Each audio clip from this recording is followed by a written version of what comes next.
अस्सलामुअलैकुम। सेठी से सवाल के साथ मैं हूँ सैयद आयशा नाज। मेरे साथ मौजूद हैं नजम सेठी साहब। अस्सलाम वालेकुम।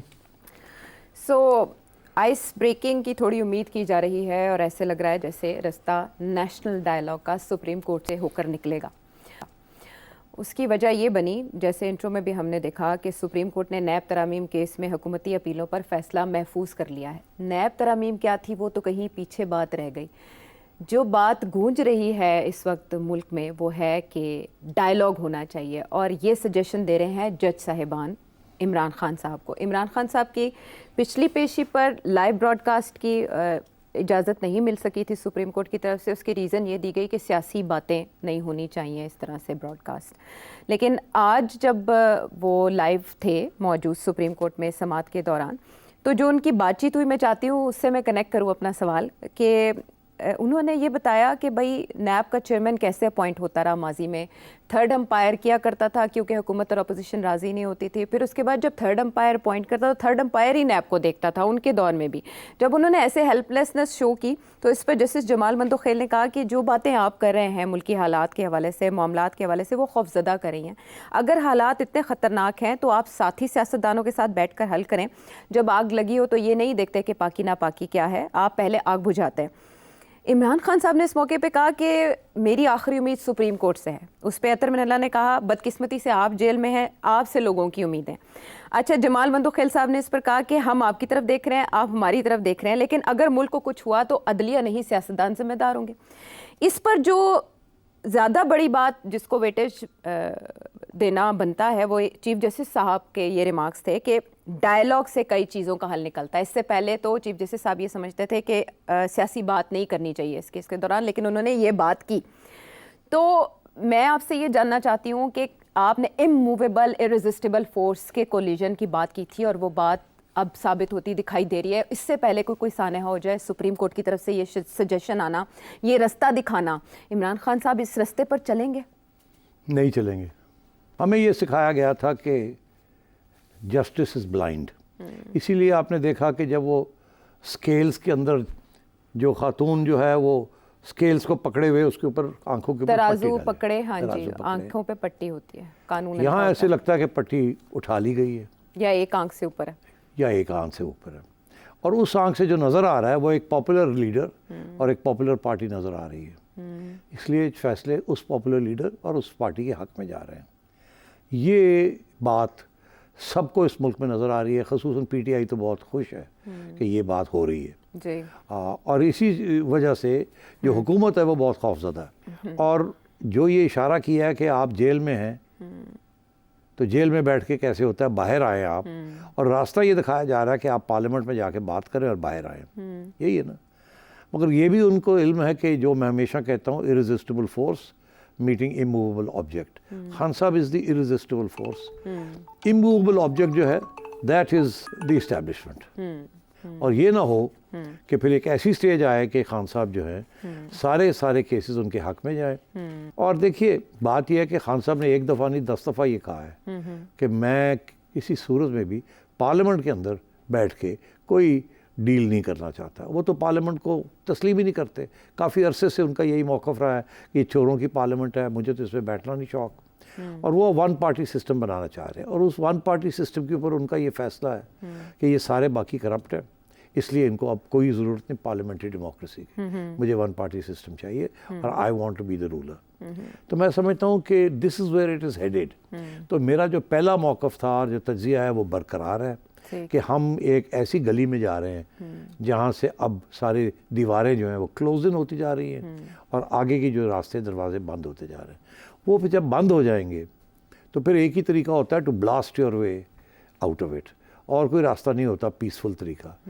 और मैं इसलिए भी कह रहा हूँ कि पीटीआई के अंदर इस वक्त कोई अग्रीमेंट नहीं है कि बात अगर करनी भी है कि नहीं करनी, और अगर करनी है तो किससे करनी है।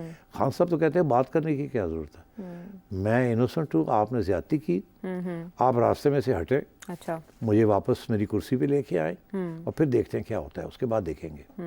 और उधर अलवी साहब जो हैं, जो अभी अभी सदर के मकाम से उतरे हैं, नीचे ज़मीन पे पाँव रखे हैं उन्होंने, उनका ये मौक़िफ़ है कि हमने हुकूमत के साथ तो बात नहीं करनी, जो कि खान साहब का मौक़िफ़ है। हमने पार्लियामेंट के अंदर तो बात नहीं करनी, क्योंकि हुकूमत के अंदर तो पार्लियामेंट के अंदर ही हुकूमत से बात होगी ना। पार्लियामेंट के बाहर जो है वो किसी और से भी बात हो सकती है। मगर खान साहब ने तो कुछ नहीं कहा किससे बात करनी है नहीं करनी। मगर अलवी साहब ये क्या कह रहे हैं? अलवी साहब ये कह रहे हैं कि हम घर के चौकीदार से बात नहीं करेंगे, ना माली से, ना ठेले वाले ना से, माली घर के से, मालिक से बात होगी। और अगर चौकीदार ने घर के मालिक को बाहर निकाल के खुद घर का मालिक बन गया तो फिर चौकीदार से बात कर लेंगे, ये भी कहा। तो उसका मतलब क्या है? मतलब ये है कि हम पाकिस्तान की अफवाज से बात करेंगे, इस्टेब्लिशमेंट से बात करेंगे, हम इन फॉर्म 47 वालों से हम बात नहीं यही करेंगे। बात इमरान खान साहब ने भी कही कि खान साहब यही कह रहे हैं। तो बात वहीं आती है कि हमें इस्टेब्लिशमेंट ने निकाला, और खान साहब तो यही कहते हैं ना कि वोट ऑफ नो कॉन्फिडेंस तो इस्टेब्लिशमेंट ने कराया हमारे खिलाफ। और अब इस्टेब्लिशमेंट जो है ये हुकूमत को, जिसको पपेट हुकूमत को ले आई है, इसको निकाले और मुझे वापस अपनी मेरी जगह पे लेके आए। तो वो तो इसलिए ये जो जजेस साहब की तजवीज़ है ये कहीं नहीं जाएगी। एक और ऑप्शन भी तो आया अदालत के सामने, वो ये था कि चीफ जस्टिस ने फारूक एच नाइक साहब को बानी पीटीआई के सामने किया और कहा कि ये रुकने पार्लियामेंट है, दुश्मन नहीं, पार्लियामेंट में बैठकर मसाइल हल करें। अच्छा, वो फारूक एच नाइक साहब आसिफ अली जरदारी साहब को रिप्रेजेंट करते हैं। वैसे भी आसिफ अली जरदारी साहब कह रहे हैं इख्तलाफ ख़त्म करके हम सबको मिलकर आगे चलना चाहिए। फारूक एच नाइक साहब ने कहा हमने अपने दरवाजे हमेशा खुले रखे। एतजाज़ एहसन साहब कह रहे हैं कि बानी पीटीआई अगर बैक चैनल से आसिफ अली जरदारी से मिलें तो सदर जरदारी उनके लिए बहुत से दरवाजे खोल सकते हैं। ऐसा भी कोई ऑप्शन हो सकता है कि अगर अदलिया नहीं तो ऐवान सदर? नहीं, ये भी नहीं हो सकता। जरदारी साहब कोई ऐसा कदम नहीं उठाएंगे जिसके साथ इस्टेब्लिशमेंट उनके साथ नाराज़ हो जाएगी। या तो इस्टेब्लिशमेंट की तरफ से उनको कोई पैगाम आए कि आप कोई रोल अदा करें, इसको न्यूट्रलाइज़ करें, इसकी जो थ्रेट है उसको न्यूट्रलाइज़ करें। अच्छा। तो जरदारी साहब वो कोशिश ज़रूर कर सकते हैं। मगर क्या इमरान खान जरदारी साहब के साथ बैठने के लिए तैयार है? नो। वो ये नहीं समझता कि मैं प्रेसिडेंट के साथ बात कर रहा हूँ, मैं सुप्रीम कमांडर या एक न्यूट्रल प्रेसिडेंट के साथ बात कर रहा हूँ। वो ये समझता है कि Zardari sahab is part of this setup. और by the way, if I may say so, मेरा ख्याल है जरदारी साहब का बहुत अहम रोल है इन दिस सेटअप। उसकी वजह यह है कि अगर जरदारी साहब ये इंसिस्ट ना करते 2022 में तो पीडीएम की गवर्नमेंट उस वक्त ना बनती। जरदारी साहब ने इंसिस्ट किया था हमने पावर लेना है और हम ये इकोनॉमिक क्राइसिस को हल कर सकते हैं। और इसके ऊपर बहुत सी एविडेंस भी है कि जरदारी साहब की वजह से ये सारा कुछ वहाँ बना। अगर नवाज शरीफ साहब की बात मानी जाती तो ये उस वक्त इलेक्शंस हो जाते। और उसके बाद भी जरदारी साहब ने जो गेम खेली है उसके साथ क्या किया है कि प्रेसिडेंसी ले ली है, सिंध ले ली है, और कोई जिम्मेदारी नहीं ली। ये जो महंगाई हुई, ये जो सारे IMF के साथ जो मुआहदे हुए, और अब भी जो कोर इश्यूज़ हैं उसके ऊपर पीपल्स पार्टी इस हुकूमत के साथ नहीं है। तो जरदारी साहब तो थोड़ी सी लंबी गेम खेल रहे हैं। अच्छा। उन्हें इस बात का एहसास है कि अगली गेम जो होगी, अगली गेम जो होगी वो एक तरफ इमरान खान साहब होंगे और दूसरी तरफ नून लीग नहीं होगी। और मौलाना तो खैर वैसे ही साइड लाइन हो गए हैं और नून लीग भी हो रही है अब, और रह जाएगी पीपल्स पार्टी। पीपल्स पार्टी एक रीजनल पार्टी है, वो अपना रीजनल बेस बरकरार रखेगी। तो उन्होंने तो जो हुकूमत इस्लामाबाद में आएगी उसके साथ बैठ के काम करना है, खा वो इमरान खान की हो या कोई भी हो। और अगर किसी के साथ नहीं करना तो सिंध तो लेके बैठना है उन्होंने। तो इसलिए वो इस्टेब्लिशमेंट के हमेशा करीब रहेंगे। जो भी इस्टेब्लिशमेंट का सरबराह हो वो जरदारी साहब इस्टेब्लिशमेंट के करीब रहेंगे। चले, ये तो पाकिस्तान पीपल्स पार्टी के मफादात हैं और उसके लिए वो रास्ता जो अडॉप्ट करेंगे वो उस पर सही जा रहे हैं, कामयाब जा रहे हैं। कुछ चीज़ें ऐसी हैं जो बड़ी तवज्जो के काबिल हैं। जैसे अब सेनेटर फैसल वावडा साहब तौहीन अदालत के में उन्हें बुलाया जा चुका है ऑलरेडी, और काफ़ी वो दबंग किस्म के बयान भी देते हैं। उन्होंने एक ट्वीट में कहा है कि कल के इख्तलाफी नोट के बाद अगर कोई बहुत मशहूर है तो इसके लिए कानून मुख्तलिफ होने की तजवीज़ है। अगर कोई मशहूर गुलकार कत्ल के जुर्म में मुलविस हो तो क्या इसके लिए अलग कानून होगा? अच्छा, अतर मिनल्ला साहब की जो आपने इससे पहले हवाला दिया तो उन्होंने ये बोला कि सबसे बड़ी सियासी जमात के सरबराह होने के नाते बानी पीटीआई इमरान खान को लाइव दिखाना किसी कानून के खिलाफ वर्जी नहीं है। प्रॉक्सी होने की बात भी अतर मिनल्ला साहब ने की। फिर जब वज़ीर आज़म ने काली भेड़े कहा आला अदलिया में मौजूद साबिका जजेस, मौजूदा जजेस, तो उसका जवाब भी अतर मिनल्ला साहब की तरफ से आया। इस बात को लेकर सब बहुत हैरान हैं कि ऐसा क्यों? देखिए, मेरी जो अपनी राय है वो अपनी जगह पे मैं अभी कुछ उसके बारे में भी जिक्र करूँगा। मगर इस वक्त जो बाहर जो राय चल रही है मीडिया के अंदर भी और बाहर भी, पीटीआई वाले बड़े खुश हैं अतर साहब से और बाकी सब जो है वो कहते हैं कि ये बायस हो चुके हैं। अगर इन्होंने अपनी आंखों पे पट्टी नहीं डालनी तो फिर वो तो खुद तस्लीम कर रहे हैं कि हम पॉपुलर पार्टी जो है उसका सामने रखना पड़ेगा इस बात को। अब बात यह है कि ये बहुत बायस किस्म की व्यू है और मुझे अफसोस है इस बात का कि इल्ज़ाम जो लग रहा है वो यही लग रहा है कि ये पॉपुलर होना चाहते हैं। अच्छा। और पॉपुलिज्म का ये भी शिकार हो रहे हैं, हालांकि जजेस को ऐसे नहीं होना चाहिए। अब ये मैं एक आम तासुर, जब मैं पीटीआई वालों को मिलता हूँ तो वो खुल के ये बात कहते हैं और जब मैं दूसरों को मिलता हूँ तो वो कहते हैं कि अब तो नज़र आ गया कि ये इनका क्या राय है और ये इनकी क्या सोच है और ये कोई जुडिशल सोच नहीं है, ये पॉलिटिकल सोच है। अब मैं आपको ये बताऊँ, मुझे इसलिए अफसोस है कि मिनुल्लाह साहब इस किस्म का रवैया इख्तियार कर रहे हैं या ये इस किस्म के बयान दे रहे हैं जिसके साथ ये एक तासुर पैदा हो रहा है। ये तासुर सही हो या गलत हो अलग बात है, वो इनकी ज़मीर खुद जवाब देगी।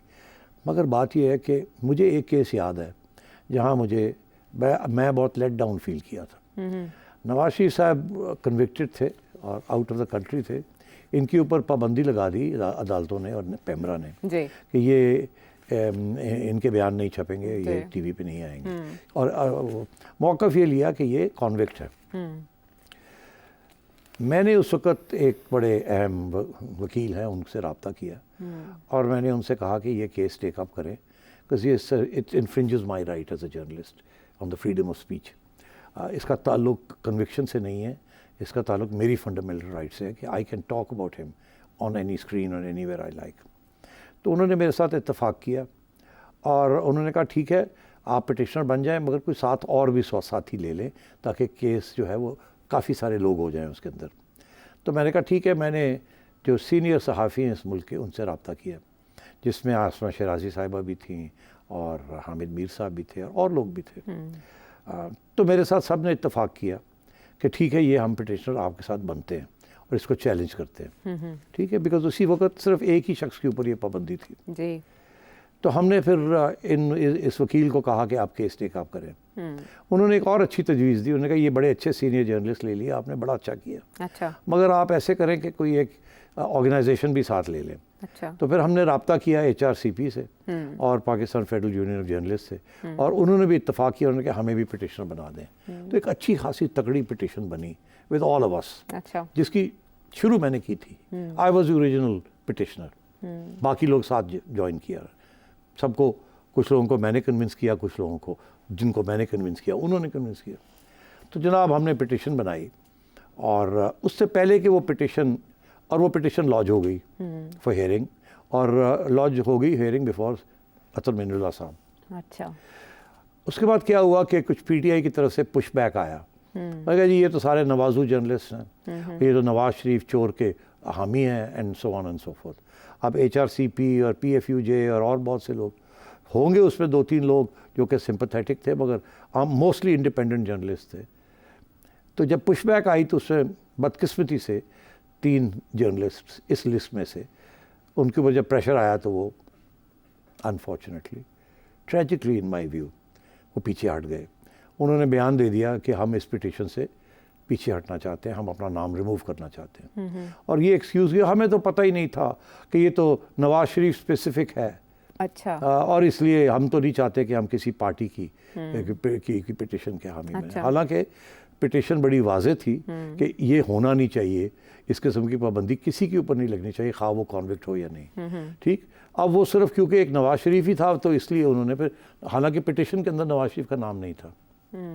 तो वो जब पीछे हटे, उन्होंने अनाउंस किया कि हम पीछे हट रहे हैं, तो उसके साथ प्रेशर पड़ गया बाकी लोगों के ऊपर कि ये ना हो कि हमें अब प्रो नवाज का कहला दिया जाए। अच्छा। मेरे पे प्रेशर आया कि आप विड्रॉ कर लें। मैंने कहा मैंने नहीं विड्रॉ करनी। मेरे बाकी साथियों ने भी, जिसमें और भी लोग थे जिनका मैंने नाम लिया, और उन्होंने कहा हम नहीं पीछे हटते। तो वकील साहब ने ये फैसला किया और हमसे नहीं कंसल्ट किया। वकील साहब ने इधर उधर 1-2 लोगों से जो पिटिशनर थे उनसे कंसल्ट करके ये पिटिशन विड्रॉ कर ली। और हमें पता चला, मुझे और मेरे साथियों को पता चला जबकि ये अखबार में या ट्विटर पे आ गया कि पिटिशन विड्रॉ हो गई है। मुझे इस चीज़ का अफसोस है कि काश उस वक़्त भी इसी किस्म के तकाज़ु के अंदर ये सारा कुछ जज किया जाता। और वो दिन था और आज का दिन है। क्या उस वक़्त नवाज शरीफ की majority overall, nearly 2/3 majority नहीं थी? Was he not a popular leader? नहीं, ऐसी बात नहीं है। बात यह है कि आज की पॉपुलर लीडर इज़ पॉपुलिज्म। उस वक़्त का popular leader was not populist. वो पॉपुलिज्म नहीं थी। पॉपुलिज्म या मेजॉरिटेरियनिज्म जिसे कहते हैं, वो एक किस्म की नियो फाशिज्म होती है, वो वन पार्टी स्टेट होती है। पॉपुलर होना और पॉपुलर गवर्नमेंट चलाना डजंट नेसेसरली मीन कि आप मेजॉरिटेरियन पॉलिटिक्स खेल रहे हैं। इंडिया के अंदर नरेंद्र मोदी मेजॉरिटेरियनिज्म खेल रहा था, आप समझ रहे हैं, और यहाँ इमरान खान मेजॉरिटेरियनिज्म खेल रहे हैं। नवाज शरीफ ने मेजॉरिटेरियनिज्म खेलने की कोशिश की थी पुराने ज़माने में, जब उनको ठीक ठाक 2/3 मेजॉरिटी मिली थी 1996 के इलेक्शन में, मगर उस वक़्त तो उनको फ़ारग कर दिया गया था। तो मैं ये समझता हूँ कि तकाज़ा या तराजू जो है वो एक ही होना चाहिए। जजेस को अपनी जजमेंट से बोलना चाहिए। हाँ, माजी करीब में कुछ ये एक फैसले इम्प्रेशन है, माजी करीब में फैसले भी कुछ ऐसे आए हैं। As I said, I still respect him quite a lot. I think he's a decent man. I think he's a good man. I think he's an intelligent man. But I think ये populism जो होती है, majoritarianism, ये अच्छे खासे लोगों को थोड़ा सा हिला देती है। ठीक है, असरअंदाज किस तरह होती है और फिर रिफ्लेक्ट कैसे। बात की हमने कुछ अदालती मामलात के हवाले से। फ़िलहाल तो इमरान खान साहब के केसेस के बारे में तो ऐसा दिखाई देता है जैसे वो जो केसेस एकदम सामने आए थे और बड़ी तादाद में FIRs भी हुई थी, प्रेशर भी बहुत आया था पाकिस्तान तहरीक इंसाफ में। लेकिन अभी हम एक के बाद एक मामला जैसे खुल जा सिम सिम ऐसे करके हम केसेस का अंजाम देख रहे हैं। मामला पड़ोसी मुल्क में क्या हुआ जिसका हवाला अभी सिर साहब ने भी दिया, उनके साथ क्या बनी, ब्रेक के बाद आके इस पर बात करेंगे।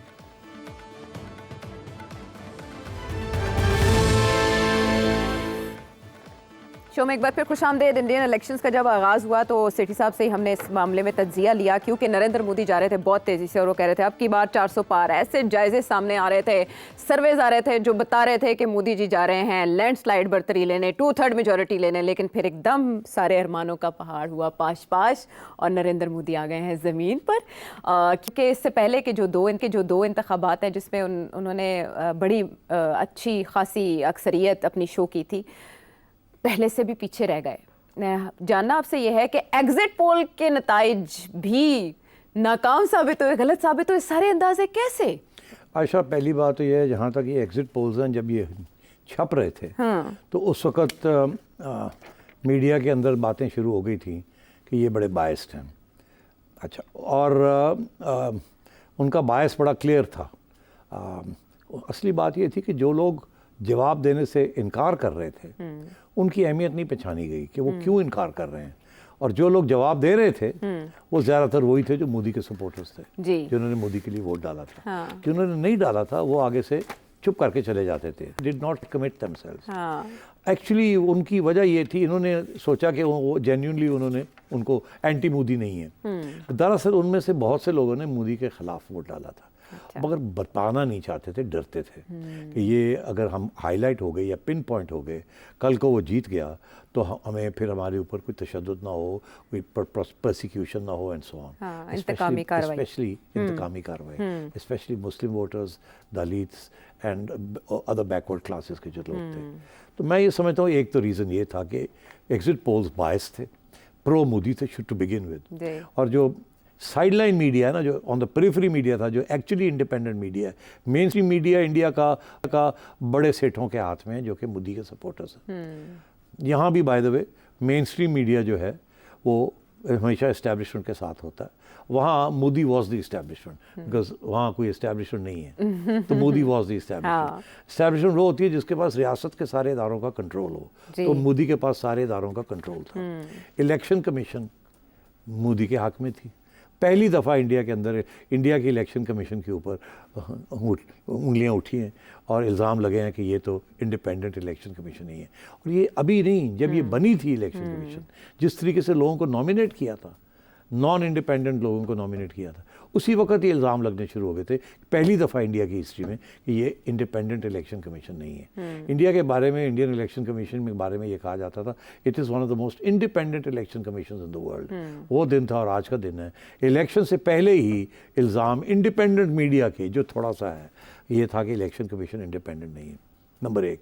नंबर दो, वहाँ की इंटेलिजेंस एजेंसियाँ, वहाँ के FB टैक्स अथॉरिटीज़, वहाँ के सारे जो रियासी अदारे हैं जो कि दबाव डाल सकते हैं या बायस हो सकते हैं, हाँ। वो सारे नरेंद्र मोदी के हक में थे। उनकी सारी अपॉइंटमेंट्स पिछले 10 साल की और प्रमोशंस एंड ट्रांसफर सारे मोदी ने किए हुए थे, and they were all pro Modi. अच्छा, तीसरी बात ये है कि जो जुडिशरी वहाँ की, ये बड़ी इंटरेस्टिंग बात है। पहले से ये पता था सबको कि जुडिशरी जो है वो मेजॉरिटी जुडिशरी मोदी के हक में है जी, और वो इंडिपेंडेंट नहीं रही उस तरीके से जैसे पहले थी। हाँ। वहाँ भी जो ये जो पॉपुलरिज्म या मेजॉरिटेरियनिज्म की क्या वो उसको कहते हैं चुल? हाँ, ये सबको डंग लग गई थी। आधे इंडिया के रियासती इदारों को वो जो है मक्खी काट गई थी मेजॉरिटेरियनिज्म। तो that is the whole state structure वो टिल्टेड टुवर्ड्स नरेंद्र मोदी।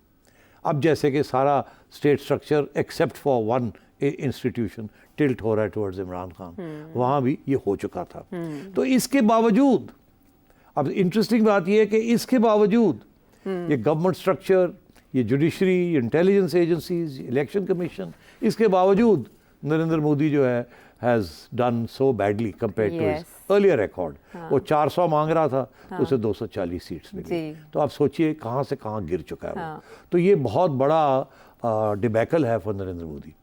वहाँ बहुत चंद लोग थे, मैंने उनके तज्ज़िये सुने, उनकी यूट्यूब चैनल्स के ऊपर मैंने उनकी बातें सुनी, और उनमें से 2-3 ऐसे थे जो कि प्रिडिक्ट कर रहे थे कि नरेंद्र मोदी जो है 210 से 230, 240 तक जाएगा। अच्छा। और उनको लोग सब कह रहे थे तुम्हें क्या पता, तुम्हें क्या पता, क्योंकि मेन स्ट्रीम मीडिया का बहुत सख्त प्रेशर था और दबाव था, सारी ब्रेन वॉशिंग के सारी बावजूद वो सारा कुछ हुआ था। वहाँ का मिडिल क्लास, वहाँ की जो अर्बन मिडिल क्लास है और जो वहाँ की स्टेट स्ट्रक्चर के जो लोग हैं सारे प्रो मोदी थे। तो इसलिए, मगर ये था, प्रेडिक्शंस थी वहाँ कुछ लोगों की कि ये 230, 240, 250 से ऊपर नहीं जाएगा। मगर ज़्यादातर लोग यही समझ रहे थे कि कम से कम 270, 280 तो मिल ही जाएंगी। अच्छा। अगर 303 नहीं मिलती जैसे पिछले बारी मिली थी, तो इतनी तो मिल ही जाएंगी, तो सिंपल मेजॉरिटी होगी। उसके बाद वो जो NDA है, जो बाकी लोग हैं 30-40 सीटें उनकी हैं, तो उनको मिल जाएगी। तो ये ठीक ठाक 300 से ऊपर निकल के ये अच्छी गवर्नमेंट ये बना लेंगे, स्ट्रॉन्ग गवर्नमेंट। मगर ऐसे नहीं हुआ।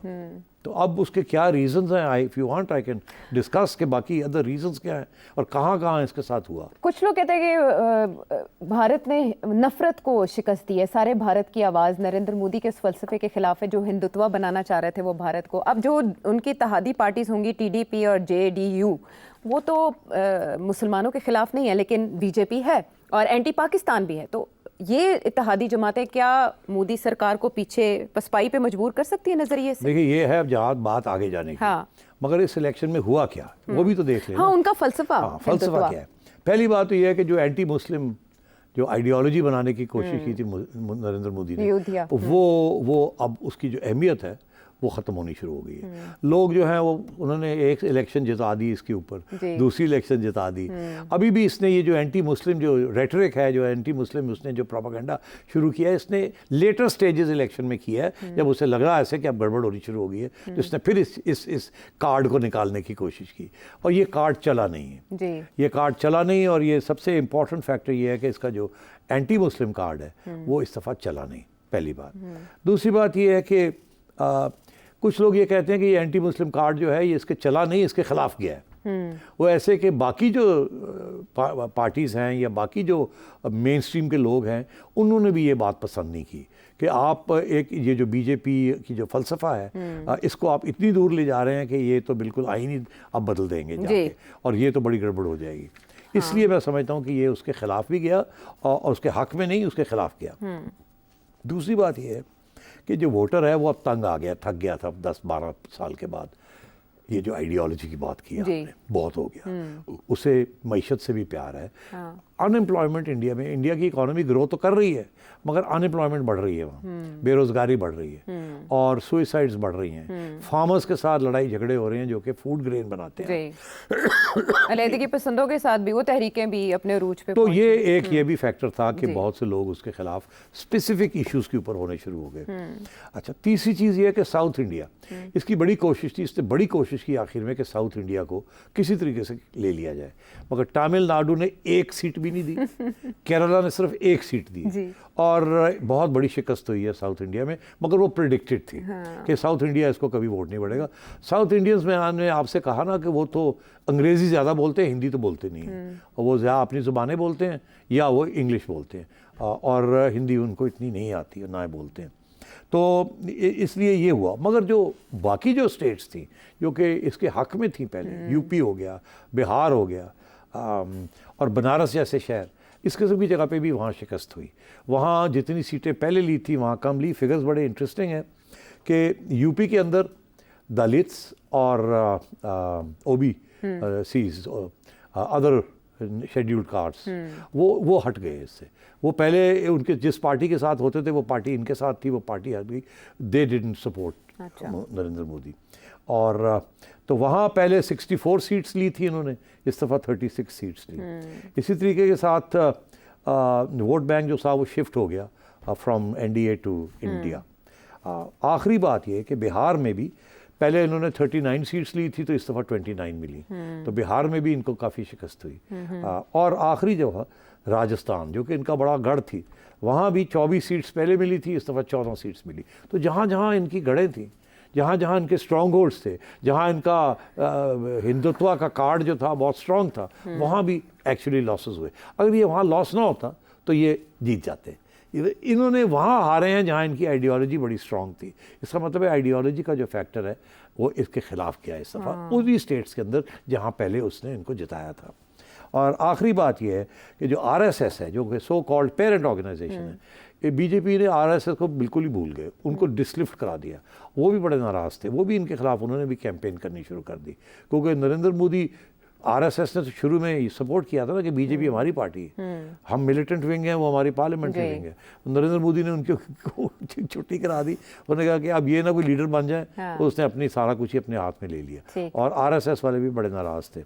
और आखिरी बात मैं आपको बताऊं, इंडियंस ये एडमिट नहीं करेंगे, मगर ये हमें ये इस बात पर तवज्जो देनी चाहिए। इंडिया की जो रोमांस है ना, the romance of India, the civilization of India, वो इंटरनेशनल कम्युनिटी में वो रोमांस ख़त्म होता जा रहा है, और नरेंद्र मोदी की वजह से, कारोबार की वजह से बढ़ रहा है, मगर जो वो रोमांस था ना of neutral, secular, democratic, liberal India, वो नरेंद्र मोदी ने उसको बड़ा धचका दिया। और इसकी वजह से कश्मीर के अंदर जो कुछ हुआ और मुसलमानों के साथ जो कुछ हुआ, ये पहली दफ़ा इंटरनेशनल मीडिया के अंदर इन चीज़ों को हाईलाइट किया गया, और ह्यूमन राइट्स वायलेशंस। और आखिरी स्टेज पे अमेरिका के अंदर, कनाडा के अंदर, यूके के अंदर, जो कि जिस तरीके से इंडिया की इंटेलिजेंस एजेंसियों ने सिखों के ऊपर लोगों को मारा वहाँ सीक्रेट ऑपरेशंस में, और वो बाहर बात आ गई, और अमेरिका ने भी प्रोटेस्ट किया, यूके ने प्रोटेस्ट किया, कनाडा ने प्रोटेस्ट किया।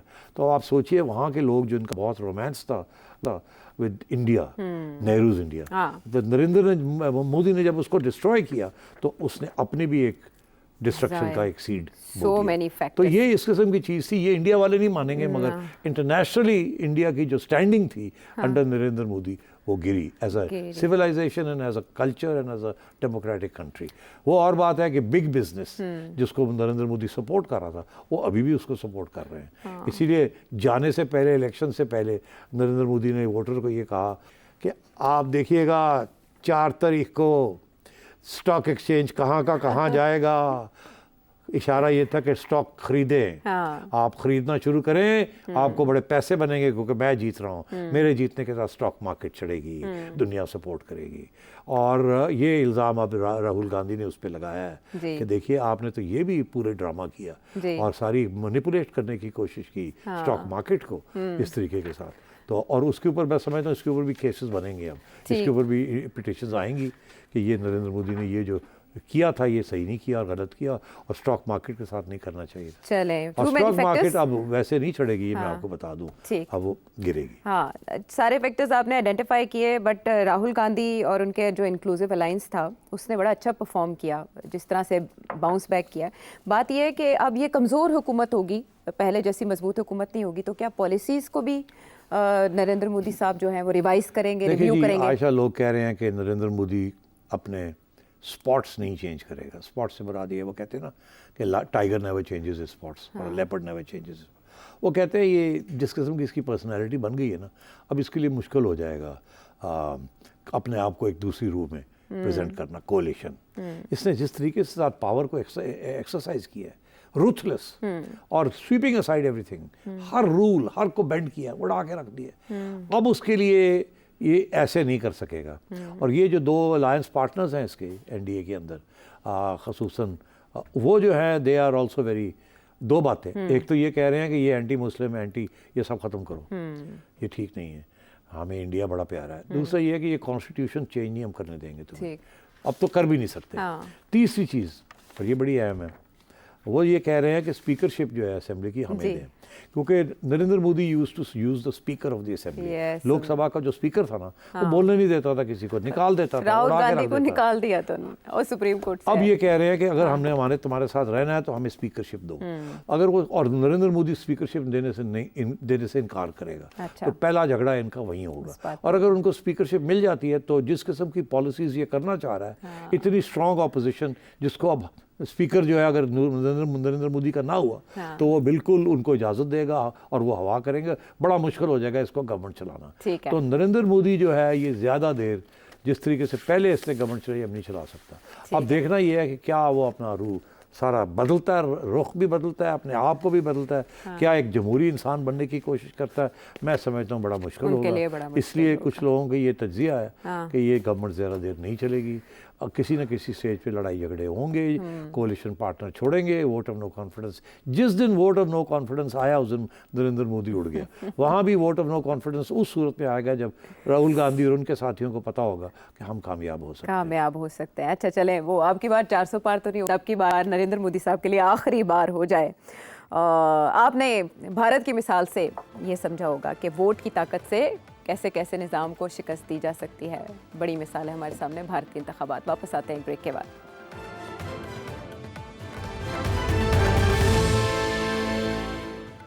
शो में एक बार फिर खुशामदीद। सेठी साहब, अब जो सवाल आपसे पूछे जा रहे हैं, मैं आपसे सवाल मैं भी कर सकती हूँ ना? जरूर। हाँ ठीक है, तो पहले ये सवाल शामिल करते हैं, उसके बाद ज़िमनी सवाल मेरा होगा। ठीक है, अरसलान अमीर साहब अमेरिका से क्या जानना चाहते हैं? जो हालात हम अभी देख रहे हैं, ये और 2018 के हालात में ज़्यादा फ़र्क नहीं है, क्योंकि उस मामले में भी एक बहुत पॉपुलर पार्टी थी और उसको निकाल दिया गया और एक और पार्टी को ले आया गया। लेकिन उस तरीके से जो रेजिस्टेंस या उस तरीके से जो सिचुएशन बन रही थी जो उस टाइम पे बनी और जो इस टाइम पे बनी, इसमें बहुत फ़र्क है। इस टाइम पे बहुत ज़्यादा इंटेंस सूरत हाल है, जो हालात अब हो रहे हैं वो उस टाइम पे ना हो सके। ये डिफरेंस क्यों है? हाँ जी, गुड क्वेश्चन। मेरा ज़िमनी सवाल ये है कि वो रेजिस्टेंस कह रहे हैं आपकी बार बहुत ज़्यादा है, और आपकी बार रेजिस्टेंस लोकल नहीं है, इंटरनेशनल भी आ रही है। ब्रिटिश हाई कमिश्नर आपके सामने उन्होंने जो एतराज़ उठाया था, उसके बाद रशियन एम्बेसी कह रही है कि हम क्लोजली फॉलो कर रहे हैं developments in Pakistan including the political situation and court decisions. Why? हाँ, बड़ी इंटरेस्टिंग है। रशियन एम्बेसी का तो मैं एक सेकंड में आपको जवाब दे देता हूँ। द रशियन पोजीशन ये है जी कि खान साहब गए थे Russia during a time when Russia was about to invade the Ukraine. तो जाहिर है उस वक्त उन्होंने बड़ा अप्रिशिएट किया उस बात को। उसके बाद खान साहब ने जैसे अमेरिका के साथ झगड़ा ले लिया तो मेरा ख्याल है रूसिया और भी ज़्यादा खुशी में होंगे। और उसके बाद ये फ़ैसला हुआ कि जी पाकिस्तान की कुछ ऑर्डिनेंस है उसको भी एक्सपोर्ट करना है टू द यूक्रेन डायरेक्टली और इनडायरेक्टली। तो मैं समझता हूँ कि रशिया का तो इंटरेस्ट है कि जितनी ज़्यादा मुल्क यूक्रेन में जो कॉन्फ्लिक्ट हो रही है उसमें अमेरिका का साथ ना दें और रशिया का साथ दें, अमेरिका का साथ ना दें, तो दे विल सपोर्ट इट। तो मेरा ख्याल है उनके लिए इससे ज़्यादा कोई बड़ी बात नहीं है। वो देखना चाह रहे हैं कि ये किस तरफ जा रहा है, और इशारा उनका यही है कि उनको ऐसे लग रहा है कि जुडिशरी और पॉपुलरिज्म जो है वो शायद यहाँ किसी न किसी स्टेज पर रिसर्जेंस हो। तो वो पहले से अपना एक प्लेटफॉर्म बना रहे हैं टू बी एबल टू से कि हमने तो उस वक्त भी ये कहा था कि हम देख रहे हैं, मतलब हमारा ये था कि हम यही चाहते हैं कि आप आ जाएं वापस। उनका इससे ज़्यादा कोई बड़ा इंटरेस्ट नहीं है। उनका main concern is Ukraine and United states. और खान साहब और यूएस का काफ़ी झगड़ा है और यूक्रेन के अंदर खान साहब स्टूड विद रशिया। तो इसलिए अब आई बात, आपने कहा कि नवाज शरीफ ही पॉपुलर पार्टी थी, उसको निकाल दिया, कुछ नहीं हुआ। खान साहब की पॉपुलर पार्टी है, उसको निकाल दिया, तो बहुत रेजिस्टेंस बहुत आ रही है। तो फ़र्क क्या है? हाँ बिल्कुल सही कह रहे हैं आप। फ़र्क सिर्फ ये है कि उस वक़्त जब नवाज शरीफ साहब को निकाला तो उस वक़्त की जो इस्टेब्लिशमेंट थी वो नवाज शरीफ साहब के ख़िलाफ़ थी, और खान साहब को निकालने के बाद एक इलेक्शन का इम्कान था, मगर एक इलेक्शन इन्होंने नहीं की। अगर ये इलेक्शन की तरफ चाहते तो ये जीत जाते। मगर इन्होंने इलेक्शन नहीं की, इन्होंने सोचा कि हम अब पावर में आए हैं, निकलना नहीं है, रहना चाहिए। और वो जो 16 माह की हुकूमत थी इतनी अनपॉपुलर हो गई और गालियाँ पड़नी शुरू हो गई, जो कि आज तक पड़ रही हैं। इसलिए रेजिस्टेंस क्या उल्टा ही हुआ कि इनके जो हक में बात जानी थी वो इनके ख़िलाफ़ हो गई। खान साहब का सिस्टम बिल्कुल ऑपोजिट है कि उस वक़्त की इस्टेब्लिशमेंट ने मिल के इनको निकाला, तो ये अनपॉपुलर थे और उस वक़्त इनकी पॉपुलैरिटी का कोई चांस नहीं था। मगर अगर इलेक्शन हो जाती तो ये हार जाते। मगर क्योंकि इलेक्शन नहीं हुई, दूसरी पार्टी बड़ी अनपॉपुलर हो गई और खान साहब डट गए और आहिस्ता आहिस्ता खान साहब का जो मौक़िफ़ था वो लोगों को पसंद आना शुरू हुआ। क्यों? एक वजह, क्योंकि जिन लोगों को निकाला इस्टेब्लिशमेंट से, जिन्होंने खान साहब के साथ हाथ किया था, उसके बाद जो नई इस्टेब्लिशमेंट वहाँ आई, खान साहब पहले दिन से उस इस्टेब्लिशमेंट के ख़िलाफ़ थे। तो खान साहब जो जाने वाली इस्टेब्लिशमेंट है के सरबराह थे, उनके ख़िलाफ़ भी थे और वो किसी और को चाहते थे कि वो बने आर्मी चीफ़। मगर जब वो नहीं बने और वो साहब बन गए जो कि खान साहब जिनके ख़िलाफ़ थे, तो वो अब मसला वहाँ आके रुक गया है कि आज की जो इस्टेब्लिशमेंट है वो खान साहब के साथ काम करने से कतराती है, फ़िक्रमंद है कि ये अगर इनको वापस लाया गया या इनको इजाज़त दी गई तो बड़ा मसला बनेगा। मगर इसी वजह से, क्योंकि इकनॉमिक हालात इतने बुरे हो चुके हैं और ये इस्टेब्लिशमेंट जिस किस्म के इक़दाम कर रही है और रिप्रेशन कर रही है, वो पसंद नहीं किया जा रहा आवाम में। कोई सहूलत नहीं है आवाम को और ऊपर से जो डेमोक्रेटिक फ्रीडम्स हैं वो भी रिस्ट्रिक्ट हो रहे हैं। इसलिए और ख़ान साहब की बहादुरी और ख़ान साहब का जेल में रहना एक साल हो गया है और अब जुडिशरी का उनका साथ देना, इसके साथ वो और पॉपुलर हो रहे हैं, इसलिए रेजिस्टेंस बढ़ रही है। हालात फेवर कर रहे हैं इमरान खान साहब को। ये है सिटी साहब का तज्जिया। और कुछ जानने पर आपके सामने है सवाल अपना भेजें। अगले प्रोग्राम तक के लिए इजाज़त है।